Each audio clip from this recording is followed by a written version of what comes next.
the BEP Review Committee for 2021. It's 1 p.m. and I call this meeting to order. I'm going to call on Mr. Nathan James to call the roll to establish a quorum. Michelle Simcox. Here. Chairman White. Here. David Connor. Here. Senator Kelsey or his designee. I was told I weren't able to join, so. Ben Torres, I see there. Here. Eddie Pruitt. Here. Chris Henson. Here. Sarah Morrison. Here. Frida Hammock. Frida. Commissioner Schwinn or designee. Mary Ann Dursky for Commissioner Schwinn. Great. Butch Ely or designee. Aaron Hall here for Commissioner Ely. Cliff Lippard. Cliff. Larry Ridings. Larry. Bob Eby. Here. Michael Smith. Here. Jason Mumpower, the Comptroller of the Treasury or designee. Sarah Bergfeld, Comptroller's designee for Comptroller Mumpower. Robin Fairclough. Here. Dale Lynch. Here. Keith McDonald. I spoke with a good mayor this morning. I think he was intending to join. Peter Muller. Here. Kurt Dronbarger. Here. And Madam Chairman, you have a quorum. Thank you very much, Mr. James. We do have a quorum, so we are duly convened. And before we have Nathan read the statement of necessity, I do want to welcome all of our new members to the committee. There are several that could not join us today, but I do want to start out by recognizing Senator Brian Kelsey, who will be joining us. He is now the Senate Education Committee Chairman. Ms. Frida Hammock, who is with Jackson County Schools as their Finance Director. Mr. Michael Smith, Wilson County Schools Chief Financial Officer. Mr. Jason Mumpower, Comptroller of the Currency. And Mr. Peter Muller, House Budget Director. I do also want to mention this in case Mr. Larry Ridings does join us. He is planning to retire, and as such, he will be no longer serving on the BEP Review Committee. And so we do want to acknowledge him and thank him for his service. And if he joins us later, I will ask him to make a few remarks. Nathan, I turn it over to you for the statement. Madam Chairman, this is Mayor McDonald, and I just joined. Thank you. Thank you. Thank you. Hammock's here as well, ma'am. Oh, and Frida's here. Yay. Okay, Yes. have the mayor. Great. I Excellent. just learned how to unmute my button there. Sorry. Excellent. Glad you both could join us. Now, Nathan will read the statement of necessity. Thank you, Madam Chairman. Pursuant to state law, the BEP Review Committee by and through the State Board of Education hereby submits this letter as its determination of necessity for its committee meeting held via teleconference at 1 p.m. on this date. Pursuant to state law, the BEP Review Committee must meet quarterly. And because of the pandemic and because the members of the committee reside across the state, it was determined that physical quorum of the members could not be assembled in Nashville for the purposes of this meeting. As such, the committee is meeting via teleconference at 1 p.m. on this date to continue its work. This statement of necessity will be filed with the appropriate officials. And with that, Madam Chairman, we remain legal. Thank you. Without objection, the recording of the last meeting will serve as the minutes for that meeting. Without objection, so ordered. Nathan, I'm going to turn it over to you for the legislative update. Great, and I'll tell you what, I've had a good conversation with Dale Lynch as well.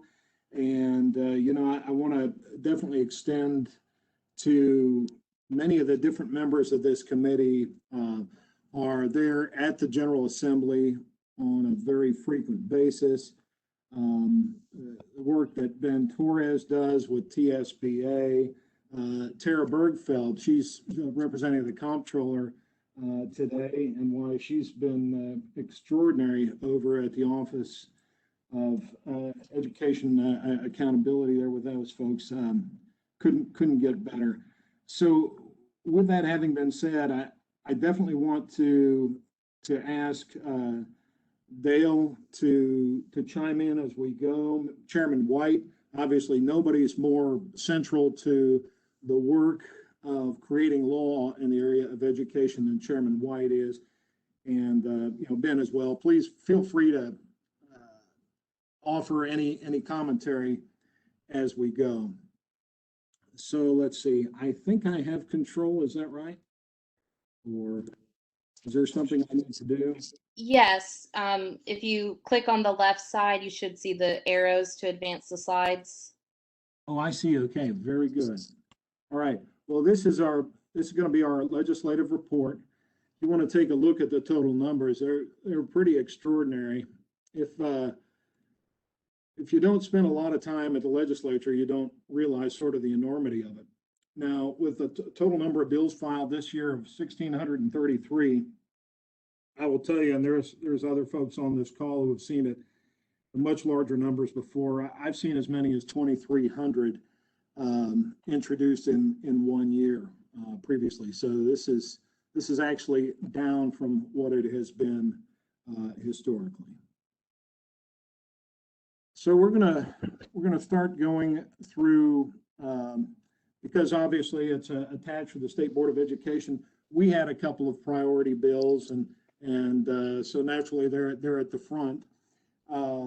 Public Chapter 211 by Senator White and Representative Moody made sure that the State Board of Education can take action, licensure discipline action on teachers who are serving on permits instead of licenses, and that helped to close some loopholes. Public Chapter 471, this is what Chairman White handled this bill. And I'll tell you what was interesting about this. First of all, it was designed, we asked Chairman White to introduce it to make sure that the process of approving waivers for subsequent materials that are used by school systems, that waiver process goes to the State Board of Education, and we needed some help in the law to get that fixed up. Well, in the end, it ended up dealing with another section of code that was being changed by one of the governor's bills. So it ended up having to restate some other pieces of legislation in it. And I just want to thank Chairman White for all of his attention to detail on that, because he pieced it all together, moved it through the committee process, and just did a beautiful job on that. So let's see. We've got some administration legislation here, and like I said, guys, anytime anybody wants to pipe up, please do so. First one was Public Chapter 134. You'll notice all the administration bills are Senator Johnson and Representative Lamberth. It's the custom in the legislature for the majority leader or the leader of the party that is the governor's to handle all of their legislation. So that's why you'll see Johnson and Lamberth on many of these things. This changed some provisions to the SEBSA Act that clarify statutory definitions and ensure consistent use of language throughout the law on all things related to special education supports and behaviors. The Public Chapter 205 bill, the one that followed that one actually clarified that textbook and instructional materials, both primary and supplemental, used in Tennessee shall not align with the Common Core state standards by explicitly prohibiting the use of textbooks and instructional materials created to align with Common Core or marketed and branded as such. The language on the Senate side was "and," that is to say, it would have had to have been created for that as well as marketed and branded as such. But what ended up passing in the end was the House's language. So you folks that are working in school systems, keep an eye out for that, because that's going to end up coming of some importance. So moving on to Public Chapter 398. This right here is the BEP hold harmless legislation. I specifically want to point out to everyone on this committee that this is the first year I remember, whether being in this role or with the General Assembly from 98 forward, this is the first time that I can recall that a piece of legislation was introduced for every single one of this committee's priorities. So that in and of itself is pretty significant.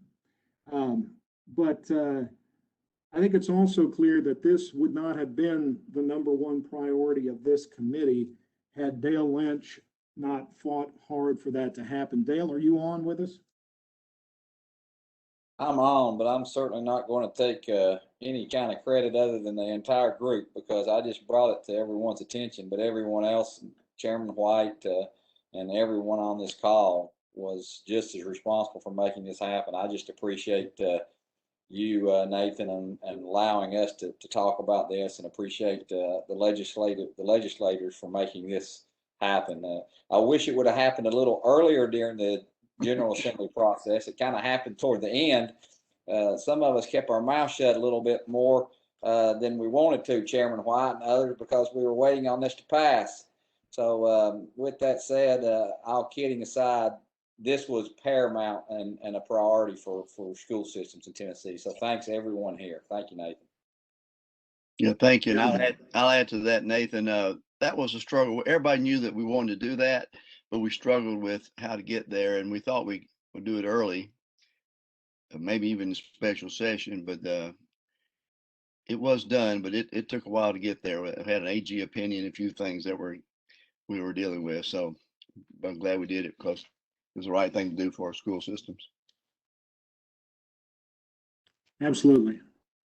Any other questions or comments on that? I know I haven't been pausing in each one of these, but this was obviously being the #1 priority of the committee. If anybody has questions or whatever, please just go ahead and ask them. Okay, the next one, Public Chapter 490, again, still in administration legislation. This was pretty complex. It's something that the state board didn't have anything to do with. I think, as many of you may or may not realize, the State Board of Education for the last several years has also been an LEA. That is to say, we're the appellate charter authorizer. But as of the end of this month, we are completely out of that business, and the Charter Commission handles that. This particular act had addressed issues facing several ASD schools that were approaching their 10-year expiration of their tenure in the ASD, but had not moved to a status to get them off of the ASD's jurisdiction. This provides a few different options and moves some of those institutions to the Public Charter School Commission and some under the continued governance of the ASD. A lot of different provisions in that one. Now the next one, I'm gonna go ahead and argue that this next one fits right in with several of our priorities. For those of you that haven't looked at them recently, remember that our 2020 priorities were: #1, hold LEA funding harmless; 2, it was a continued commitment to increased educator compensation; 3 was increased funding for technology and accessibility; 4 was funding the number of school counselors at a level closer to best practices; 5 was the same thing with school nurses; and 6 was increased funding for response to intervention and instruction. So the establishment of the K-12 Mental Health Fund, I would say, probably is at least in the spirit of priorities 4 and 5. When you're thinking about school counselors and school nurses, to create this $250 million K-12 mental health trust fund, which will be administered by the Department of Mental Health and Substance Abuse in consultation with TDOE.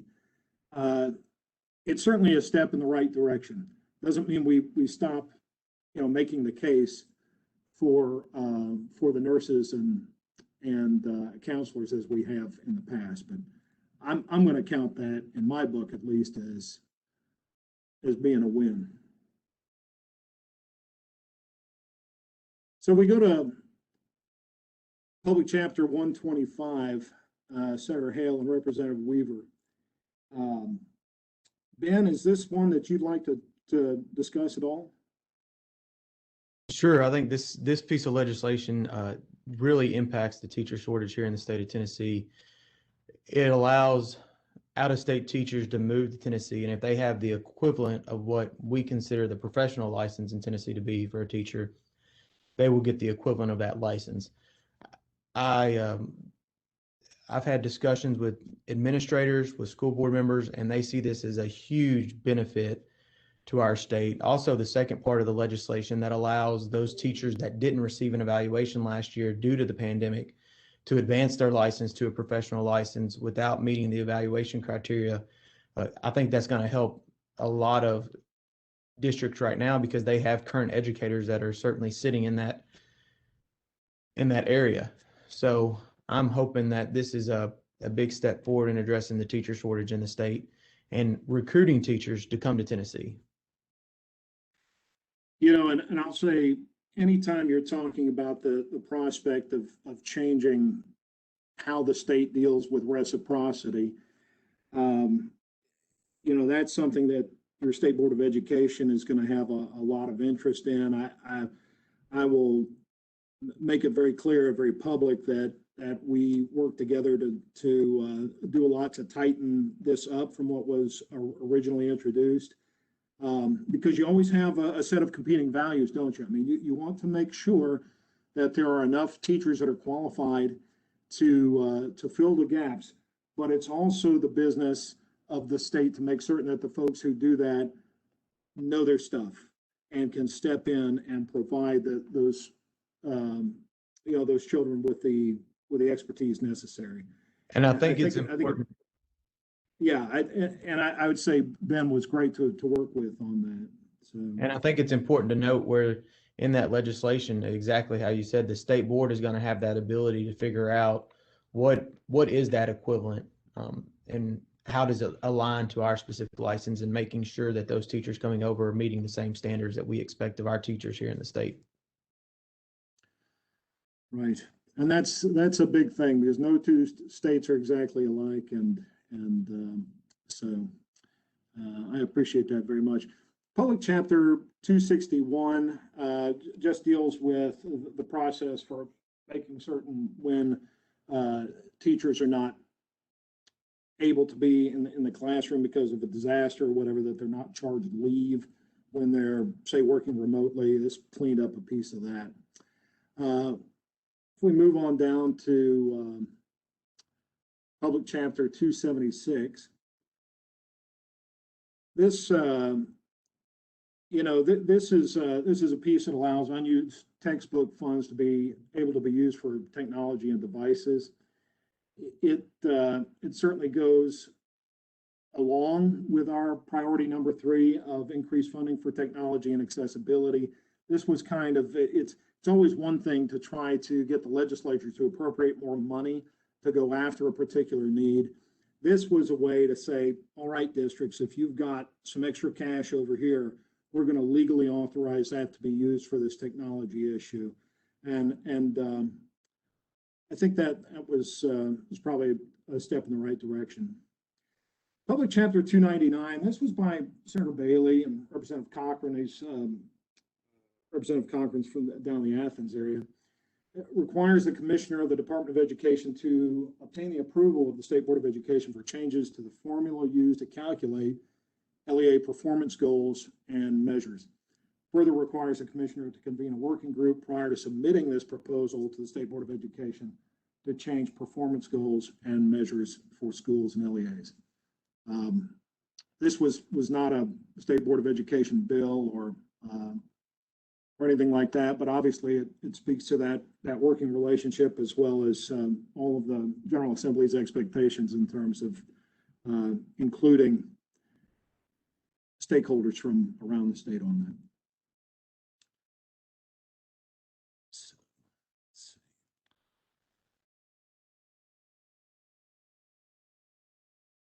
This is another one that I'd like to turn to Ben to lead us in some discussion about. This is Public Chapter 571. I will say it was up to the last, 2 days of session before we kind of broke the log jam that the House and Senate were at on this particular piece of legislation. You want to walk us through this one? Sure. This requires the state board to set up a process that will allow districts to establish. It's called a district teacher training program in the LEA. Now, one district can do this on their own, or multiple districts can do this. And the intent is to take current educators that already have a professional license, they are already employed by the district, to allow those educators to get the content knowledge they need to switch or add an endorsement at a local level. So the thought being that districts can partner together, they can focus on those areas that are very important as far as where they're lacking endorsements. And then the training program puts the content knowledge in place. Once the content knowledge is developed by the teacher, then they would take the assessment required by the state board, which is the praxis. They would take the praxis in order to receive the additional endorsement. So it's a two-step process. They have to get the content knowledge, and then they have to take the praxis. And if they pass, then they're awarded the additional endorsement. This is seen as another way to address, hopefully, not only the teacher shortage, but teacher retention. This is focused on teachers that already have a professional license, so they've been teaching for an extended amount of time. And how can they diversify their skills and be used in different areas? So I know we're excited about this and the opportunity it presents to districts and the opportunity it presents to our teachers as well. Ben, I think also, one of the things we should note is that the final version of the bill had it, so this is just professional license, right? We're not talking about practitioner's license in the final version, right? Correct. The final version was a professional license and actively employed by the district, which is, it's different than your grow your owns or your EPP programs that have the potential to take somebody that doesn't have a license. This is dealing with teachers that are already licensed, which is kind of the basis of allowing them to get the content knowledge at a district level versus going back to a full EPP. Well, Nathan, this is Bob Eby. Can I ask a question on that? Pipe up, anybody that wants to. Okay, yeah, Ben, I just it says it requires an eligible educator to receive an endorsement to take an assessment except in certain circumstances. What kind of circumstances would that be? Well, that was actually certainly kind of the disagreement between the House and the Senate, and ultimately the final version of the legislation that passed. In all cases, the teacher would take an endorsement. I'm sorry, in all cases, the teacher would take an assessment to get the endorsement. Okay, thank you. And that's one of the reasons why I wanted to make sure that we had some conversation on this one. The situation was kind of a logjam between the House and the Senate, because obviously you want to make sure again that the teachers we have are able to properly teach the subject matter. But at the same time, the hardest part is to say to a teacher, go and take another praxis. It'll be $100 and whatever dollars. And so we had some good conversations, and that led to an announcement on the Senate side and a concurring announcement on the House side. And while they went with the Senate language, that both chambers have agreed that next year there will be legislation. And as of this moment, it's aspirational, but there's going to be legislation next year to have the state pick up the cost of the praxis exam, so that you don't have the cost of the individual exam serve as a barrier to entry for the teacher. Have I accurately stated that? Yes, I believe so. And I think this legislation, along with some other legislation we discussed, and Chairman White may have some opinions on this too, but I think the members of the legislature really, they want to do what they can to help the teachers. They want to do what they can to help the districts, and they recognize that districts are facing a shortage, especially in some critical areas. So I certainly think they're doing all they can to provide different avenues. So Robin Fairclough, let's see, was just posing the question, are there any areas of endorsement that are excluded? Like special education? I'm not aware, but it's only open to teachers with a professional teaching license. So that could potentially exclude the other types of licenses that are out there. I know you have what is it, a professional student services. It specifically says in the legislation, professional teaching license. So certainly defer to the state board on how they interpret that. But as far as just the general content areas and SPED, I don't know of anything that would be excluded. Now, you have to keep in mind that the state board's going to have the ability to outline what the parameters are for districts setting up these programs to ensure that the content knowledge is there. And then when you look at the legislation as well, the district has to basically certify, if you will, that the teacher has the content knowledge and the teacher has to take the assessment. So there's multiple steps in there to ensure those, checks and balances at multiple steps along the way. That's right. I would say obviously the board's going to be very committed to making sure that the standards are maintained, and as far as that process goes. So this next one, Public Chapter 161, allows child abuse coordinators, teachers, school officials, and other school personnel to provide information relevant to suspected child abuse to the child's parent or guardian when required by federal law. This was cleaning up an issue that had come because you had some sections of the state law that didn't agree with some of the federal law, and it just needed to be fixed. So this next bill probably got more attention, I would say, than any other piece of legislation this year, and it all happened in the last couple of days. So this is a cleanup bill, Title 49 cleanup bill. It had 54 provisions. Now, when folks hear that from the legislature, they think about the U.S. Congress and the 65,000 page bills and this sort of thing. Our Constitution doesn't allow that to happen. So even when you see a bill that has a lot of different provisions like that, it all has to be tied in to one specific portion of the law. And that's what this was a Title 49 cleanup bill.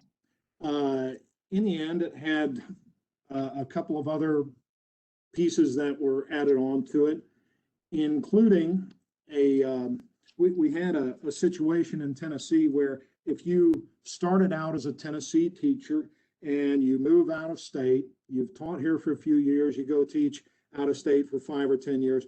When you come back, you had to go through the process of reactivating your old Tennessee license rather than transferring in a professional license from out of state. And it was actually discriminatory against Tennesseans who left and came back home. So we're able to get that onto this piece of legislation to fix that loophole. And also there in the last couple of weeks of the session, it was further amended to prohibit the instruction of what is commonly known as critical race theory in any LEA. Now, I'm going to go through the actual provisions of this legislation, and this is exactly what we did with the State Board of Education, because I think it's important for everyone to hear what's in there rather than just what gets reported on it. So the provisions are as follows. It prohibits any LEA or public charter school from including or promoting the following concepts as part of a course of instruction or in a curriculum or instructional program, or allowing teachers or other employees of the LEA or public charter school to use supplemental instructional materials that include or promote the following concepts. One, that one race or sex is inherently superior to another race or sex. Two, an individual by virtue of the individual's race or sex is inherently privileged, racist, sexist, oppressive, whether consciously or subconsciously. Three, an individual should be discriminated against or receive adverse treatment because of the individual's race or sex. Four, an individual's moral character is determined by that individual's race or sex. Five, an individual by virtue of that individual's race or sex bears responsibility for actions committed in the past by other members of the same race or sex. Six, an individual should feel discomfort, guilt, anguish, or another form of psychological distress solely because of the individual's race or sex. Seven, that a meritocracy is inherently racist or sexist or designed by a particular race or sex to oppress members of another race or sex. Eight, that the state of Tennessee or the United States is fundamentally or irredeemably racist or sexist. Nine, promoting or advocating the violent overthrow of the United States government. 10, promoting division between or resentment of a race, sex, religion, creed, nonviolent political affiliation, social class, or class of people. Or 11, ascribing character traits, values, moral and ethical codes, privileges, or beliefs to a race or sex, or to an individual because of that individual's race or sex. The amendment does not prohibit an LEA or public charter school from including as part of a course of instruction or in a curriculum of instructional program, or from allowing teachers or other employees of the LEA public charter school to use supplemental instructional materials that include the following: the history of an ethnic group, as described in textbooks and instructional materials adopted in accordance with present law concerning textbooks and instructional materials. 2, the impartial discussion of controversial aspects of history. 3, the impartial instruction on the historical oppression of a particular group of people based on race, ethnicity, class, nationality, religion, or geographic region. Or 4, historical documents that are permitted under present law, such as the national motto, the national anthem, state and federal constitution, state and federal law, Supreme Court cases. And further, it requires that if the commissioner finds that an LEA or public charter school knowingly violates the prohibitions in sections 1 through 11 that I just went over, it requires the commissioner to withhold state funds in an amount to be determined by the commissioner from that LEA or public charter school until that LEA or public charter school provides evidence to the commissioner that it is no longer in violation. That is the act as it passed.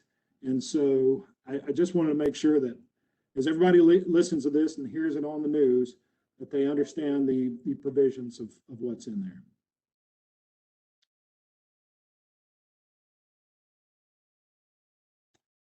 All right. I think I need a water break after that one. So you put everybody to sleep, Nathan. might end up doing Just kidding.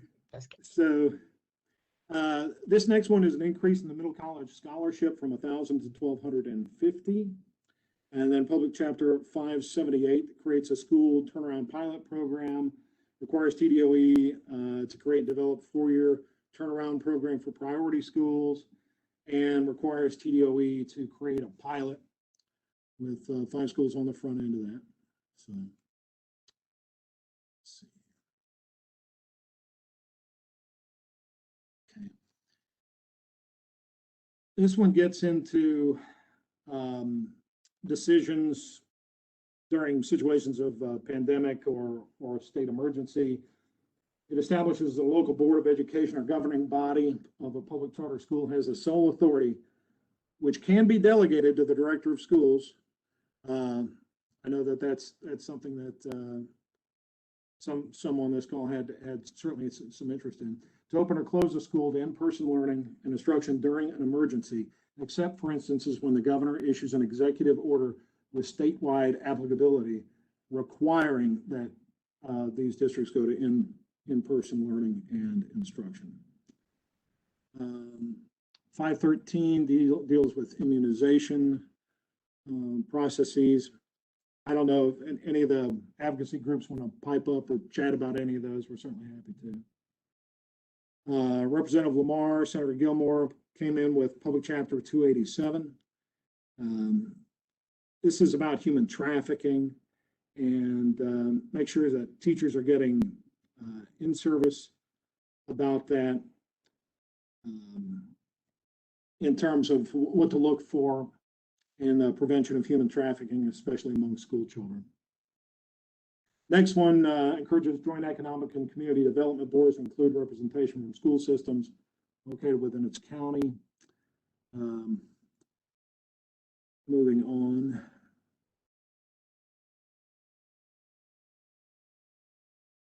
So obviously there's been a lot of discussion about what do we do with homeschoolers and their ability to enroll, or what are the requirements around the Hope Scholarship. This one, I'm sorry, have I got phased on in front of us? Okay, yeah. The state lottery scholarships will be available to homeschool students who enroll in the higher education institutions after 1 year instead of 3 years. Have I got that right, Ben? Is that the big difference that came on that one? I know this was also an issue for that Dale had paid close attention to. Am I right on that one?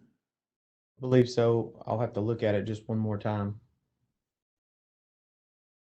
It's not so easy to keep it all in your head when you got 200 plus of these bills going. There's several pieces of legislation to keep separated out. Yeah. The next one just deals with reimbursement rates for courses under dual enrollment grants. And so. Hey, Nathan. Yeah, sir. Go ahead. This is Dale. I just want to thank Michelle and the folks up in the first region there. They've been advocating for this for a long, long time. And especially thank you to Chairman White for making this happen. This is the one I think that increased the dollars for kids going and taking those dual enrollment opportunities. So this was a big win. If you ever get the opportunity to go up to Mountain City and go through those schools up there, you know, it's we'd always joke that if we ever had a meeting up there, you'd about have to take a helicopter. You have to go into Virginia almost in order to get over there. But more beautiful place you'll never find, that's for sure. But the work that they do up there in terms of the vocational programs, the dual enrollment is extraordinary. I remember they've got students going through tilapia farming and building houses, and all of the programs up there are pretty extraordinary. So yeah, that's anytime you can talk about the work they do, I think it's good. So this next one requires Public Chapter 299 again. Let's see. Oh, I'm sorry. I thought I had pulled that one out. I had mentioned that one earlier. The bill requires in Public Chapter 504 the state board to determine the percentage of any increase in funds appropriated to the instructional salaries and wages component of the BEP, and increase the minimum salary on the state salary schedule by that same percentage. That certainly gets into one of the functions that the state board gets into. When you read Title 49 and you see in there that the board has the capability to make some of these increases in the salary schedules. Remember that the Constitution makes it clear that it's only the legislature that can appropriate dollars, and it's finance and administration who puts the state budget together. So every step of that is hand in glove between the board, the Department of Finance and Administration, the governor's office, and in the end, the General Assembly. So you might remember in the last couple of years that we've had some increasingly strict restrictions on people who have had certain convictions from being able to even work on school grounds. And that's put some places in a difficult place of not, having somebody who maybe had a nonviolent felony 18 or more years ago, who, Comcast, your local company, sends in to run wires, right? As far as the installation of something at a school. But because of this past conviction, they couldn't do that work. So this Public Chapter 417 eased up on some of those requirements while still keeping those who've been convicted of violent crimes with kids in a place where they can't be on school grounds. Public Chapter 389, this legislation is the Stop the Bleed program and exempts LEA employees for personal injury resulting from the use of items in a bleeding control kit. To be honest, I believe that protection was already in place, but it was all consolidated into one bill on this occasion. So. This legislation, Public Chapter 342, required the Department of Education to support the work of the Textbook and Instructional Materials Quality Commission while prohibiting the Department of Education from attempting to improperly interfere with or influence the Commission's review process, the rubrics associated with it, the scoring of textbooks and instructional materials, the training of the members of that commission, or the selection of experts for service on advisory panels and the recommendations made by those panels. Obviously, the work of this commission affects absolutely every district, and this is a pretty big thing in terms of the way that this commission had been reconstituted a couple of times over the years, and there was some concern there that they're able to be as independent as possible.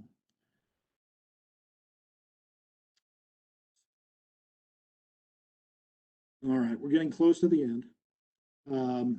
This Public Chapter 341, Dale, you might want to offer some commentary on this one. The bill, as it was originally put in, would have required the State Board of Education to take an electronic version of each and every textbook that is available in the state, cause it to be displayed in a way that didn't violate anybody's copyright. And so obviously the board wasn't set up for that kind of work. And through some work with Senator Bell and Representative Cochran and other groups, we were able to get that shifted over to the textbook depository. And I think that that's going to work out in a little better way. But so with any luck, that should be fairly seamless. Did you want to offer any comment on that one, or was it a different one about the curriculum? No, go ahead. No, we're good. Thank you. Okay. So the next one, Public Chapter 519, requires LEAs to post their curriculum on their respective websites. So and be watching for that. Whew, there you go.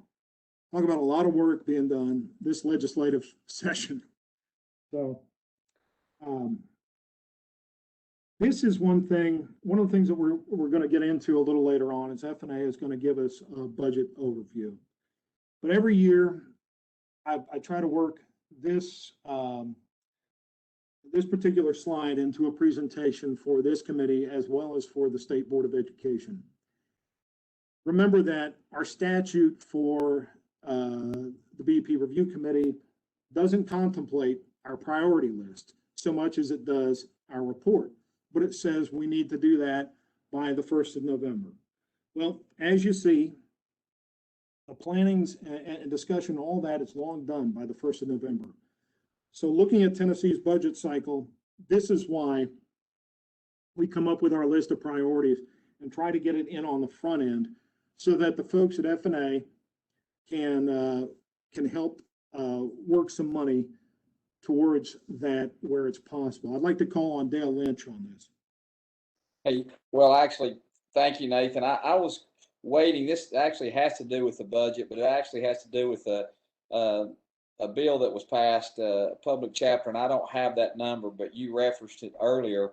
And as it was made, and that's the one that was sponsored by Representative Haston and Senator Hensley, where you are adjusting the state minimum salary schedule. Yes. That, refresh my memory, that's public chapter what? Is that 504? 504. I certainly want to call everyone's attention to that because when that originated, And as it was making its way through the legislature, it was shared with me numerous times that there were going to be very, very few school systems that were going to be impacted. Well, that is certainly not the case. Eddie Pruitt is actually who's on this call right now. As we went across the state and we were sharing from TOS the legislative update. He certainly spoke out and how this is going to impact many school districts. So, Chairman White, this is something we probably need to come back to a little bit and just kind of. I don't have a solution yet. I mean, we certainly want to continue to increase salary schedules for our teachers, but we also want to make sure that everybody knows what this is going to do to the local salary scale. So, Eddie, if you have anything to say, jump in, because I know you're dealing with this and you're an expert here.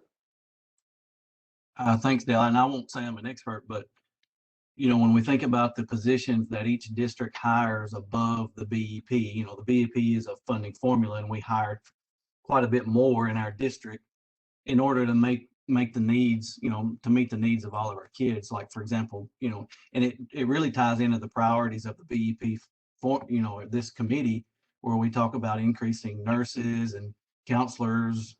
That ties into it. So for our district, we get 1.5 nurses, but obviously we can't run a district of 4,000 kids with that few nurses. So we pay for more.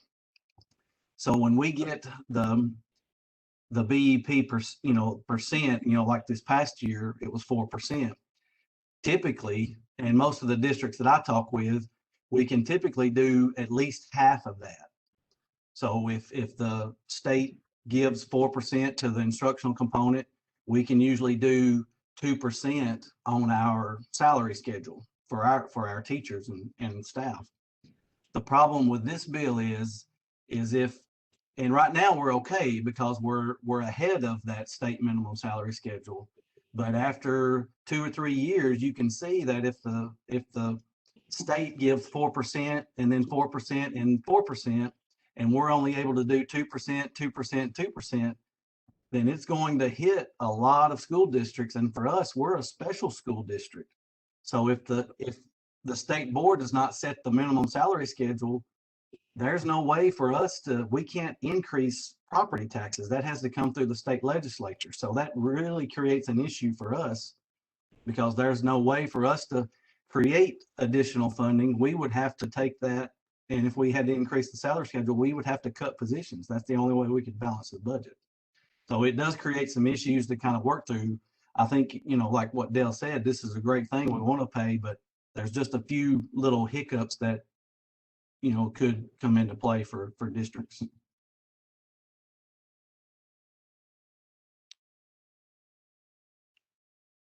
It's,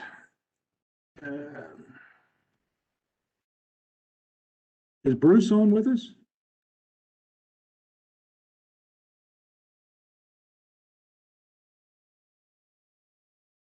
Bruce Davis? Is here. it Bruce? There he is. Hey. Yeah, I'm here. Sight for sore eyes, or it would be if the camera was on. Do you want to go ahead and go through that? Well, I'd rather you. Thought you wanted to mention. I thought you might want to mention it. I have, so he's asking me to talk about Public Chapter 248. And the trouble is that many of these bills just got assigned public chapters in the last couple of days. So I don't know Public Chapter 248 off of the top of my head. That's the one that defines teacher for purposes of salary increases. Yeah.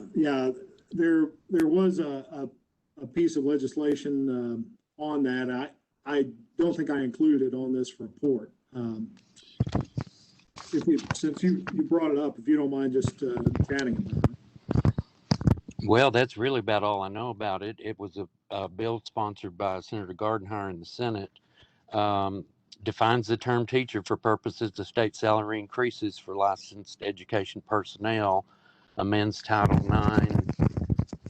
Yes, he put it in there so that you had to be in the classroom 50% or more at the time, right? Right. Yep. Okay. It's all coming back. So Yeah, so I don't know if that'll help or hurt or help alleviate some of that situation, but that, that's the very nature of the BEP, isn't it? I mean, this is a shared responsibility between the state and the local, and every little tweak you do on one end has impacts all across the spectrum, doesn't it? Yes, I believe it very well could. Yes. Bruce, are you close to being a short timer, aren't you? Yes, my last day is June 29th, actually. So, I'll just say this, Bruce is a budget analyst for the legislative budget office. You won't find a harder working person who, talk about somebody who keeps up with these issues. I'll be going through session and phone will ring and it's Bruce. And it's, he's always asking about the priorities and the different things that this committee puts out there. And what they do for the legislature is provide an independent budget breakdown for the House committees, for the Senate committees. And he's coming right up on retirement at the tail end of this month. And that's going to leave a hole. This state's really benefited from him over the years. I certainly did when I was with the committee. I continue to do so now. Stuff like Bruce. So I just had to give you a shout out. Well, thank you, Nathan. I appreciate that. I've enjoyed working with you over the years, no doubt. But I am pleased that Brett Pratt is going to be taking my place here. So I think it'll be a smooth transition.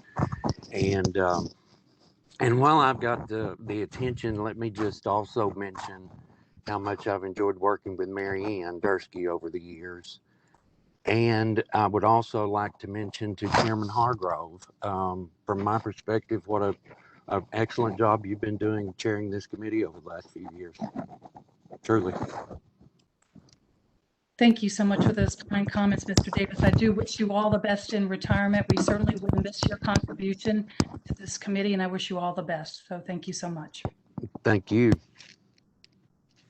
Bruce, this is Mary Ann. Thank you as well. I appreciate your words. And good luck, Mary Ann. I'm gonna go on to we have a slide on just K-12 education, and then I'm not going to steal F&A's thunder on this too much. And but the General Assembly did approve a $42.6 billion budget. It included several initiatives which impact districts and students. $120 million for teacher salaries, which equals a 4% increase in the instructional component of the BEP. Now, members of this committee, I would say that certainly counts as our number 2 priority of continued commitment to increase teacher compensation. $70.5 million for BEP growth, $11.6 million for health insurance. Governor Ed Workforce Initiative, $2.5 million, $500,000 for principal development. There's that $250 million for the Mental Health Trust Fund. $100 million to provide high-speed broadband to every Tennessean. You look at our number 3 priorities, increased funding for technology and accessibility. And you superintendents, please tell me if I'm wrong, but I've had conversations with many superintendents that said, we've had the items ordered, but one-on-one doesn't work without connectivity to the house.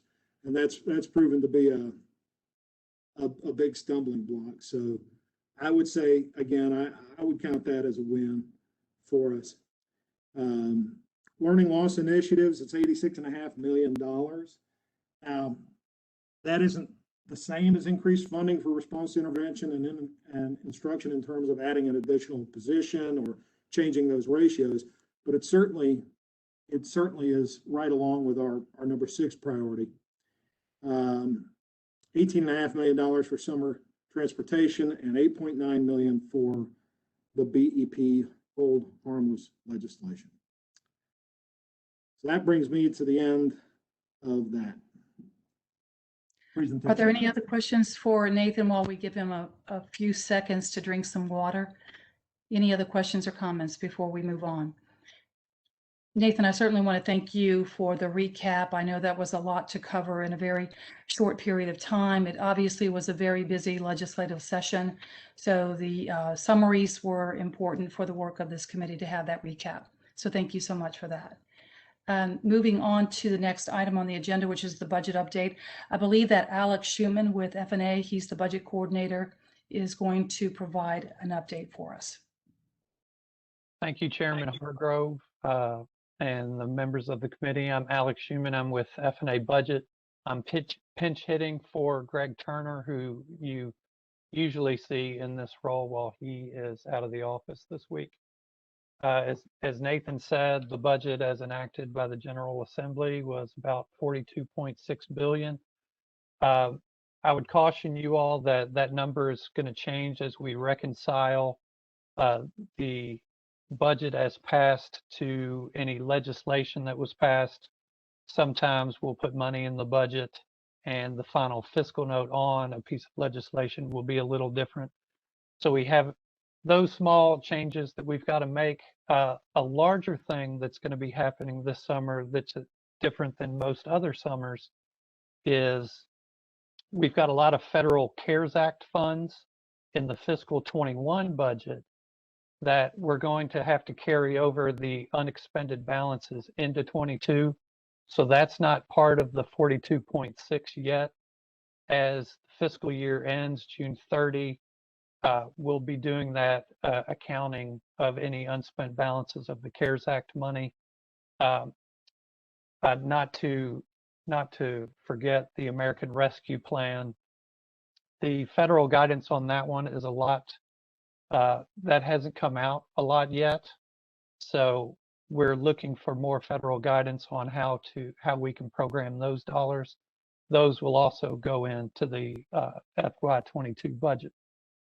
In a non-education kind of lens, the 22 budget had a lot of the usual things you would think of: TennCare money, the education things that Nathan mentioned earlier that I'll highlight a little bit more later. But also a key facet this year was a lot of non-recurring investments. We mentioned $100 million to local governments for infrastructure needs. We believe that the American Rescue Plan is also going to have some federal funds available directly to local governments. Again, we're waiting on some more guidance on that. Nathan mentioned the $100 million in broadband. We also did about $135 million on transportation infrastructure. And when we're talking transportation, we're talking trimodal roads, air and rail, so airports and railways. Capital maintenance and capital outlay, new construction, that's a large amount, about $800 million. Nathan mentioned the 250 for the K-12 mental health trust fund. Another 250 million we put into the state's pension fund, TCRS. That is we have always funded the actuarially required contribution since 1972, but this 250 million is going to shore us up more for the future when the treasurer is going to start looking at some of his assumptions on the return on that investment. In some other news, 38 million in vocational education grants, and one more I'd like to highlight probably is about 79 million for Tennessee Colleges of Applied Technology. So again, kind of echoing the governor's emphasis on vocational education.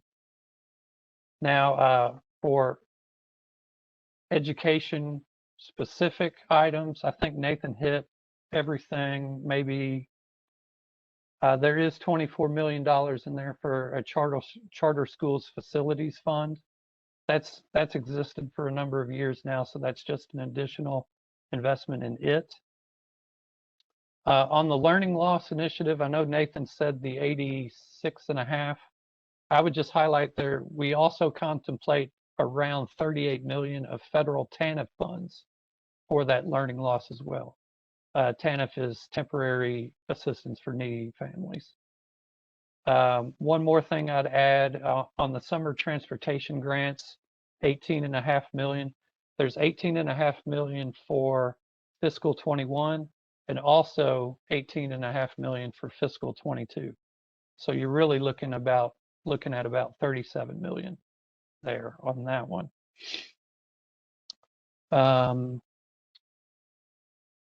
I believe, yeah, Nathan hit everything else that I had here that I was thinking of mentioning. So really, that's all I've got for you. I can try to answer any questions you all might have, or get the information for you later and maybe get it to Chairman Hargrove.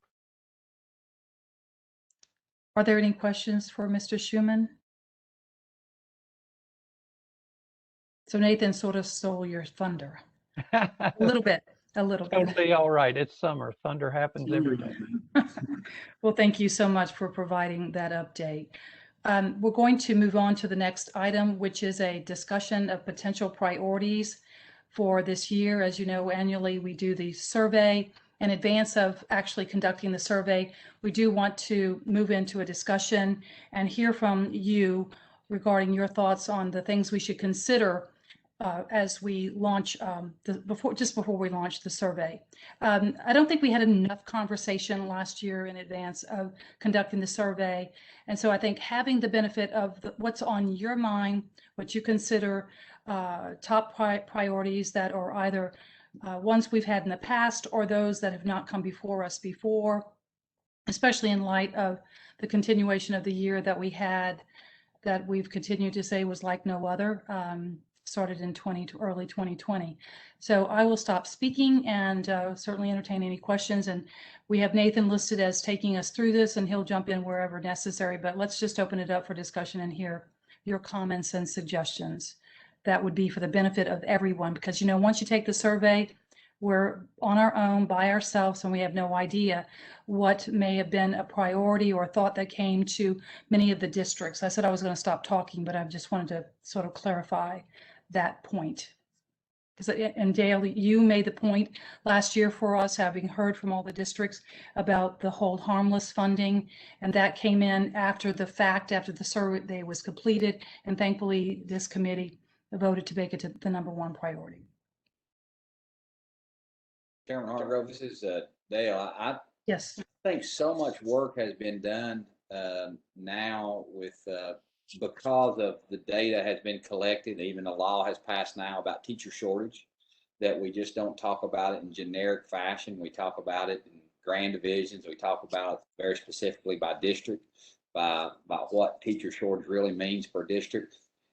And I'm not sure if that same type of information exists for our nurses. I know Nathan tried to talk a little bit about the mental health trust fund, but I think that certainly is a step in the right direction. But I think we can really take advantage of maybe even some federal dollars right now and getting more nurses in our schools. I don't think there's ever been a time that we recognize how important that is. So I would just ask the group that we consider that continue to be a very high priority. And we might even, Nathan and Chairman Hartgrove, there may be some low hanging fruit here that we could take credit for, because I know school districts are getting grant dollars to increase potentially some of the number of nurses they have in schools. So just a thought out there. Thank you for that, Dale. Any other? Yes, because we've had that as a priority in the past, and I know that we've wanted to move the ratio to the national average. I know that's a challenge based on the amount of funding it would take to have that happen, but we certainly should continue to push for that. I think you all have agreed and voted on that in the past. Other suggestions? This That we is all- Yeah, go ahead. this is Kurt Drumbarger in White County. And I would echo that. And on the heels of what Eddie Pruitt was saying earlier, is not only does that money that would be in the BEP for a better ratio for nurses, but also counselors as well. But and it is a partnership between the state and the local funding body. But when the local and the school districts have to pick up those extra positions, then those are other positions that they wouldn't pay for otherwise. So, for example, if we were staffed fully with nurses, then we would have more money to hire the extra RTI teachers, which are not fully funded either. And so that snowball continues to grow, and it puts pressures on local funding bodies and certainly on school budgets. I'm about the same size as Eddie's district, and so I'm facing the same issue. So that's why it's so compounding of a problem, is that when there's not adequately funded from the BEP, then the schools and the locals are left to pick up the slack, and there's just not enough there on the bone to make it work. And so it's not just about having the numbers there, but it's also about not overburdening local budgets to the point where we can't do the things that our districts really need. And Kurt, to your point, and certainly there are people on this call, on this committee that are smarter than me when it comes to this. The idea in looking at the priorities is certainly to have the funding that goes along with improving the ratio from the state side of the house. But I certainly hear you clearly. There's a ripple effect, and when changes are made, there certainly is a negative, can be that perception or the reality that there is an impact that is more troublesome for the local district to pick up that slack, especially in districts that are not as large as some. But there are those that are larger that would argue the same on their side of the fence, if you will. So anyone want to jump in from either FNA, Mary Ann Dursky, those of you who work with the BEP on a regular basis who know this inside and out more so than anybody else? To Kurt's point and to Dale's point, and Eddie's for that matter. Chair Lady, this is Eddie Pruitt again. I apologize Yes. for jumping in again, but No, please I do. think the point that Kurt made and Dale about the ratios, if the BEP funding formula is closer to the ratios that we actually use, then this gets at the point or the crux that the representatives and the senators are in, because they hear from all of the teachers saying, well, you said we got 4%, but we only got this percent.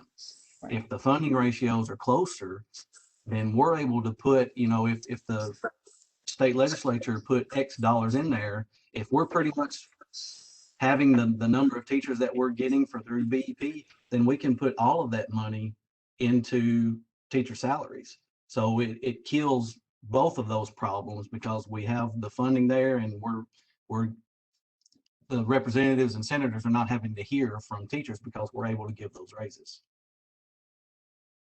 Excellent I would point. just echo, this is Mayor McDonald, I would just echo that same thing. The ratios are not realistic. And I understand when our elected officials come back from Nashville and they talk about 210 million, and that's not something to sneeze at, but it goes to a formula that is numerically under the ratios. And so I just think we have to make that a part of the discussion if we can get somebody to take that.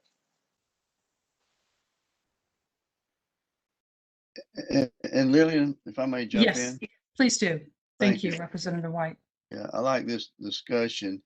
And Dale and Ben and Eddie and everyone, this is a conversation we need to have now. There's a lot of talk now about, someday redoing the BEP, which is a very complex process, which would take years. But we're talking about something that I think we could work on and maybe address as part of that. And this has been going on for a long time. So I think it's very important if we can really get a good understanding of what we're talking about. It's very difficult in session when things move very fast for enough of the committee or the entire body to get an understanding of exactly what we're talking about here. And so, Dale, if we could take the lead on that and get together and get this down into a understandable piece of legislation. Absolutely. Thank you.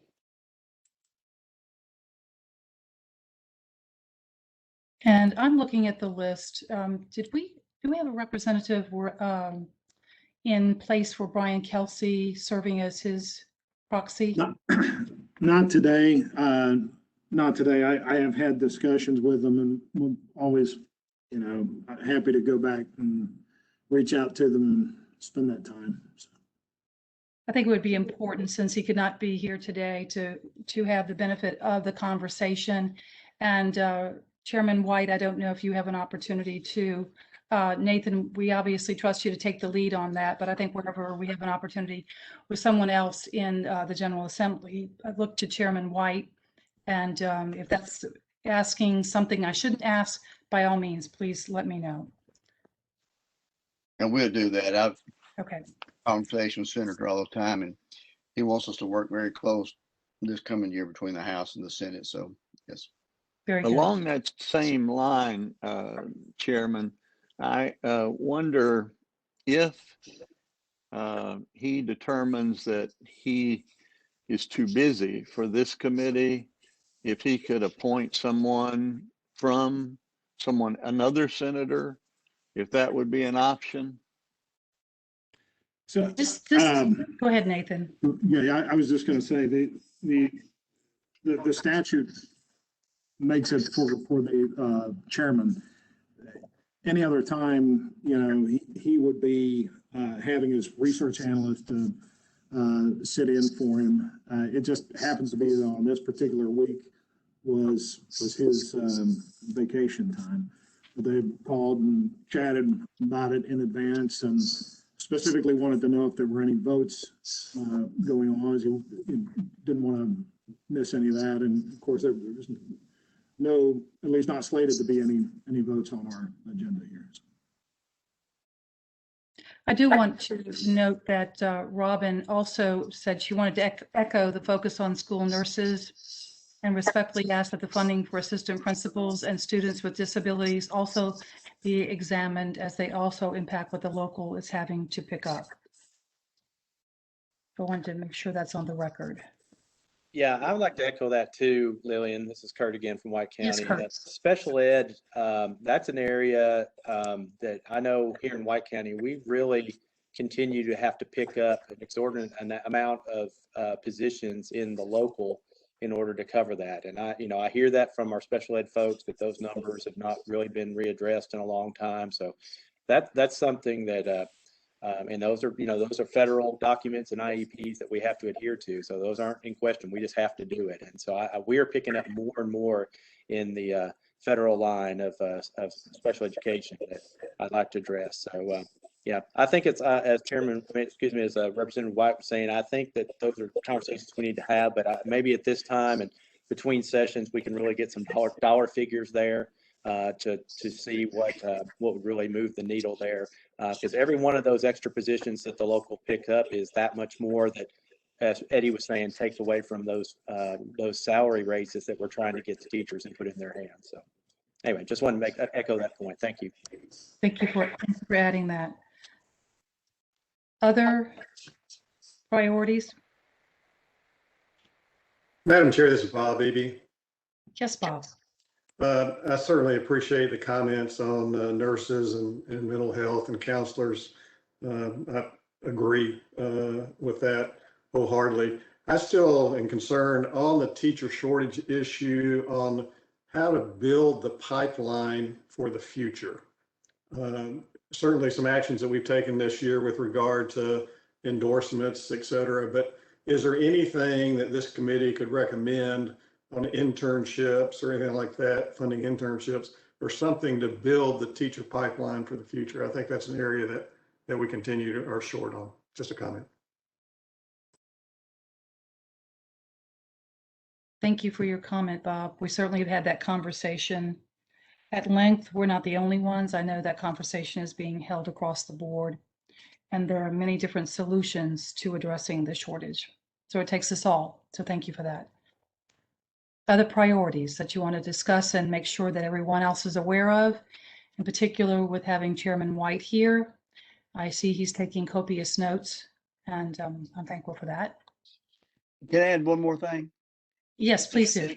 And the reason this is important, and so putting your thinking caps on, I learned a lesson this past session when we had special session in January. We had 3 or 4 things that we focused on. We got in, got out, and got it done.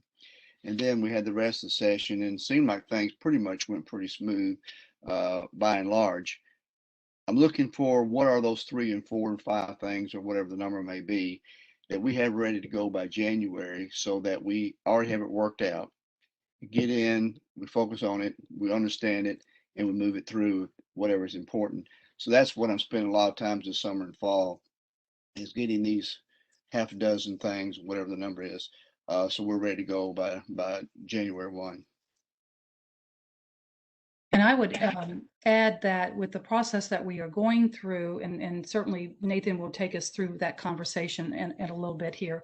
The point to doing this now and prior to you concluding what the priorities are on your end, that's why we're going through this exercise. And so after the survey, we'll have our top 5 or 6 that you'll have from us, at least at that point in time. And I think by late October, early November, Nathan, if I'm getting the timing correctly on that.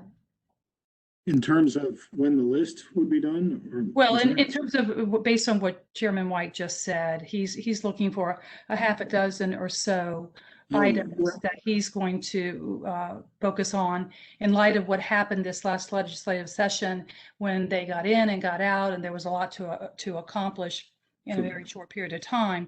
This provides the opportunity for him to concentrate on those top 6 or so. And I'm thinking that based on our survey and the list that we identify as our top, collectively, our top 5 or 6 priorities, that would provide him, I believe, with the additional information that he is seeking. If I've misinterpreted, please correct me.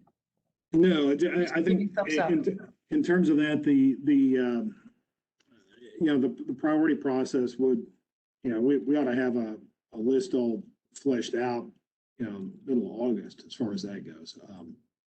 But yet, ultimately it's like, the funding portion of it, and that's this amount. And then when the chairman and the other members get together, they've got every other concern too.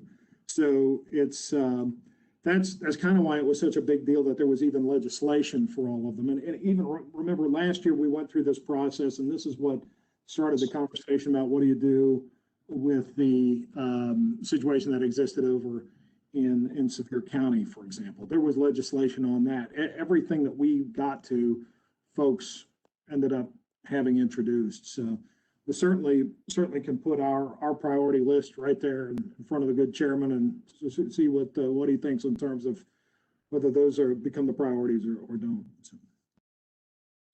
Thank you, Nathan. And Kurt provided another notation here. RTI funding is key as well. We are funded by 1 position at minimum salary, and we have at least 10 personnel who work to achieve this legislative mandate. So I wanted to add that.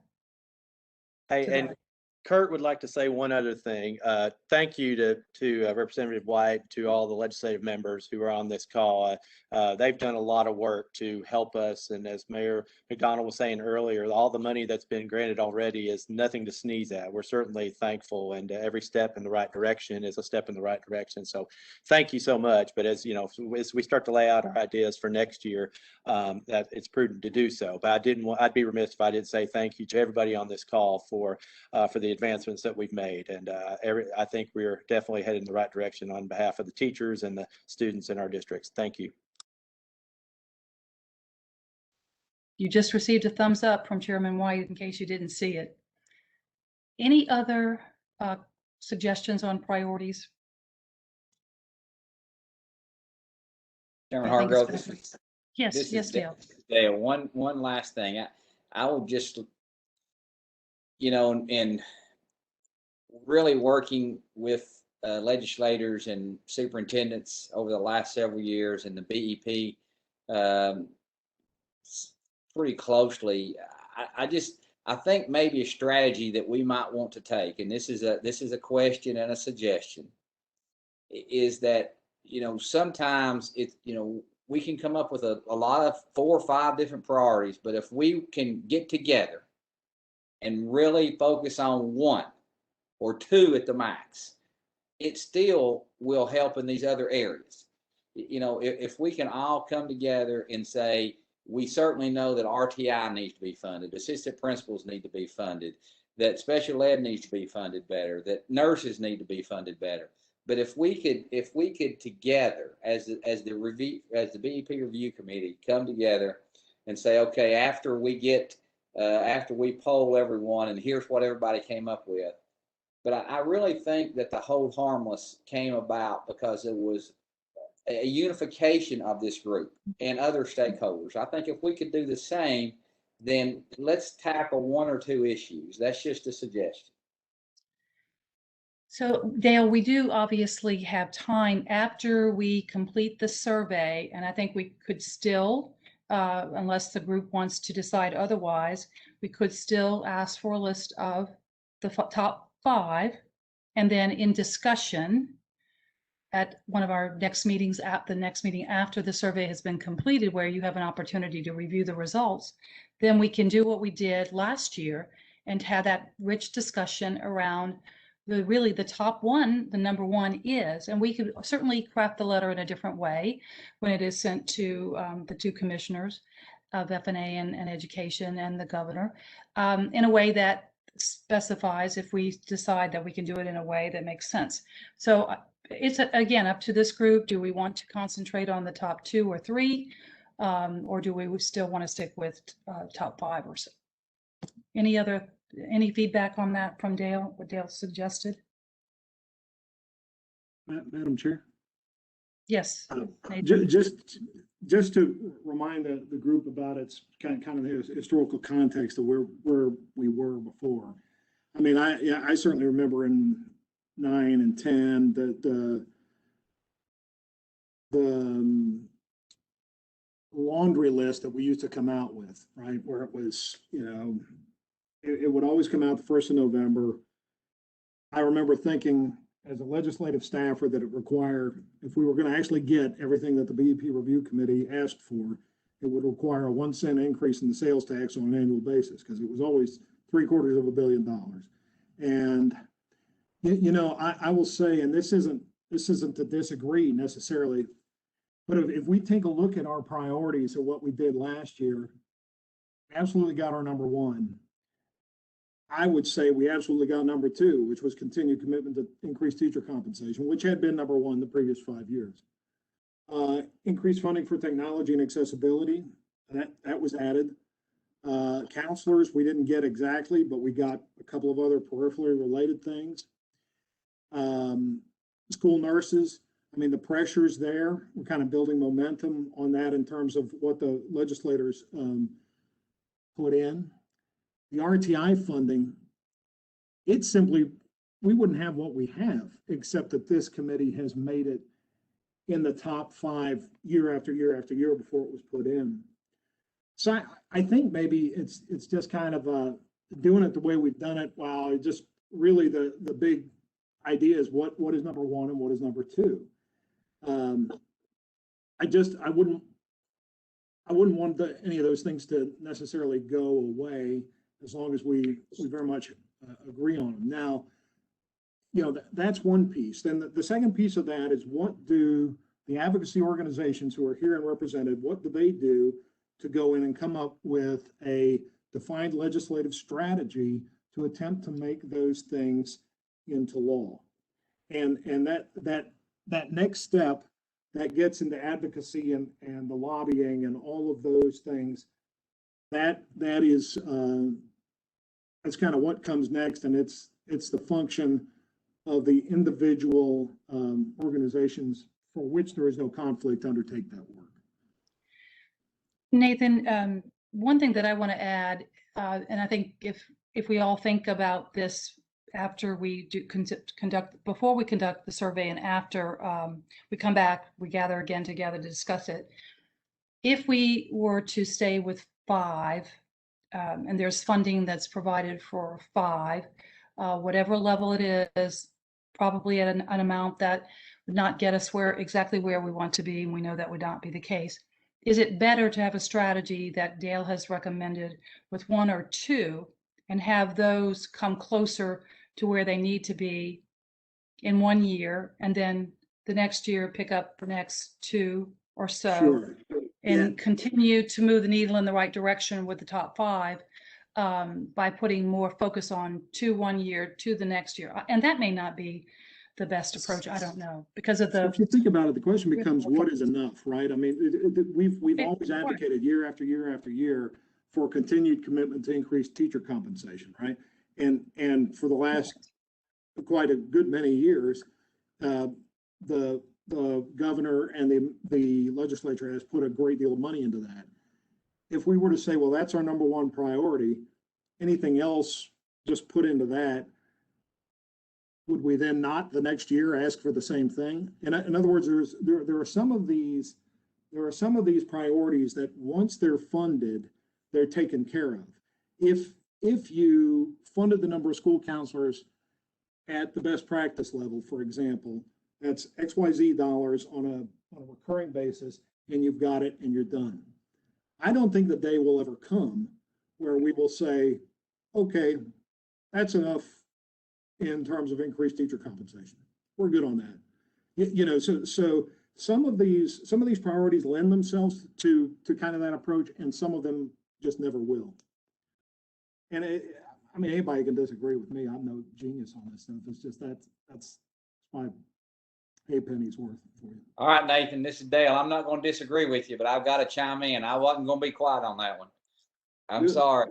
Hey, I think you're exactly right, but I think we need to come up with goals. I mean, like a nurse per school, when you talk about salaries, we certainly, I agree with you, we're never going to stop, but we need to know, what are we after? What is adequate? When we just talk about increased funding for teacher salaries, I mean, we need to specify, do we want to be the top in the Southeast, or do we want to be the top where? But I think that is something else that should drive our decision making on what we're looking at here. So good point. I agree. Good discussion. Anything else? Any other priorities? Well, thank you all very much for that rich discussion. I'm going to turn it over to Nathan. Chairman. Yes. I'm sorry. I was Mayor. trying to find my button quick enough there. I would just say this, and Chairman White can certainly correct me. He's had a lot of experience up there, and I've just been lobbying on behalf of cities for about 30 years. But in looking at this, I understand, I think, what Dale's saying. And it's not that I disagree with that. I just am concerned that if we only put 2 out there, we may not get traction. But if you put 5 or more out there, you might get traction on something besides the first 2. And you just don't ever know what's going to capture the attention and desire of particular legislators. And I don't want us to undersell, just like what Nathan read to us in this past part of the session. We got a lot of those things at least partially covered. And if you only go for 2, I'm just afraid that short sights us in any particular session or part of a session. So that's my 2 cents. Thank you. Thank you for adding your comments. Obviously we'll have an opportunity to continue this discussion before we finalize the list, and everybody can come prepared with their position on this. I think there've been some good back and forth discussion on both sides of the equation. So thank you for that. Any other? Shirley Hargrove, Mark White, one more. Yes, Chairman White. Yes, Chairman White. One final comment with me, then I've got to go to a ribbon cutting on the school down here. The point I'm trying to make is that there are good ideas and there's bad ideas in session. And then there's ideas that sound good. And if we're not focused, these 20 ideas that sound good take the money because they sound good, you pass them because we're not focused. Not that they're not a good idea, but where do we want to go truly? If we want to fund nurses, if we want to fund more money into, Eddie's talking about a while ago, if we don't have a focus, then these 10, 15, 20 things come along and they suck the money and we're all over the place. And that's kind of where I like to see that. We need to be more focused going into session so that we don't fall into that trap.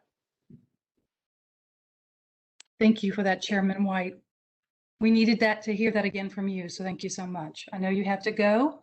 And with that, just one last call for priorities before I turn it back over to Nathan for the process discussion for the remainder of the year. Last call. Okay. Nathan, turning it over to you. Yes, ma'am. The rest of the years, you know, it's pretty simple like we've done in the past. You know, we added this discussion that we just had to make sure that everybody had an opportunity to air things out with one another. And that I think was very productive.